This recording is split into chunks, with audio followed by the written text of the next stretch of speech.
ભાઈ વરસતા વરસાદમાં ઓફિસમાં બેઠા બેઠા હું જ્યારે અમૃતસર અને દિલ્હીના છોલેના વિડીયોઝ અને એની રીલ્સ જોઈ રાખતો હતો ને ત્યાં અચાનક જ મને છોલે ખાવાની પુષ્કળ ઈચ્છા થઈ ગઈ.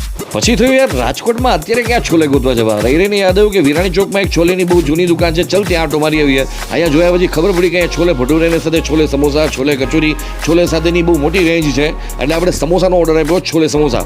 પણ જે પ્લેટ બની હતી એ ડબલ છોલે સમોસાવાળી પ્લેટ બની હતી અને ખાધા પછી ડિનરનો પ્લાન કેન્સલ કરવો પડે એવી સિચ્યુએશન આવી ગઈ હતી, કારણ કે ડબલ સમોસા સાથેની છોલેની પ્લેટ હતી. અહીંના મેન્યુમાં એક સારી વાત મને એ લાગી કે અહીંયા તમે હાફ પ્લેટ પણ ઓર્ડર કરી શકો છો, ખાસ કરીને છોલે સમોસા અને છોલે કચોરી માટે.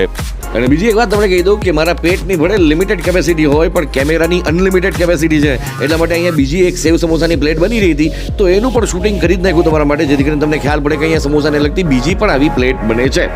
અને હા, જે લોકો હવે આ વિડીયો જોઈને તરત જ એડ્રેસર નામની માળા કરશે એને પહેલાં જ તમને કહી દઉં કે વિરાણી ચોકમાં કમિશનરના બંગલો સાઈડ જતા રસ્તા ઉપર કનિયા દિલ્હી ચાટ